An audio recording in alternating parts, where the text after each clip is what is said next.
I'm the Canadian Biz Geek. Today I'm going to tell you a little story. It's a story about a fisherman, and actually a couple of fishermen.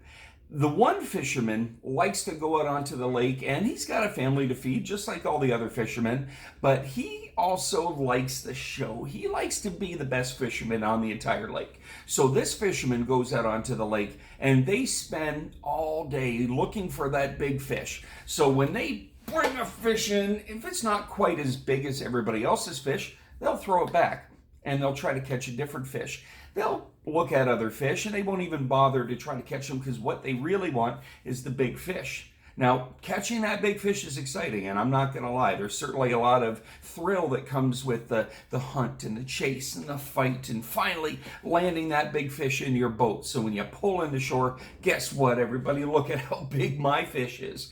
However, what happens if after all that time and all that energy, your fish flops out of the boat? And let's be honest, if anybody's been in sales for a little while, that's happened and they know about it. They know that feeling of investing a day, maybe multiple days in trying to land a big sale and just to watch it walk away. What makes them feel worse though, and this is kind of the moral of my story, is all the other fishermen on the lake, they don't care. They got a family to feed too. So what are they going to do? They're going to catch whatever fish they can catch. Now, they're going to try to catch as many, and they're going to try to catch the biggest fish they can. But what they're going to do is not turn away anything because they either feel that it's not going to make them look good enough. A good fisherman, really their job is to fill the boat.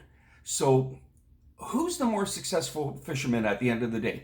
The fisherman that pulls in with all kinds of different fish in the boat, or the fisherman that pulls in with either a huge fish in the boat that everybody applauds and says, great job, or an empty boat? So I want you guys to really think about when you're training your staff, when you're coaching your staff. Yes, it's important to push those numbers up. I'm not saying that. What I am saying is that it's important for them to realize that they can't feel so pressured and so blinded of hitting a sales goal, especially an average sale goal, that they turn away little fish. My entire career, I've seen people turn away or put sales under somebody else's name or do all kinds of silly stuff because they don't want to hurt that number, because they will stand next to the high market items and sell just those. And everybody, again, applauds them. But if you actually look at their paychecks are not as good sometimes as the individuals that are consistent and sell and don't worry about the show. They're not worried about looking like the best fisherman. They're only worried about bringing home the fish to the family. So again, that's a little story for you.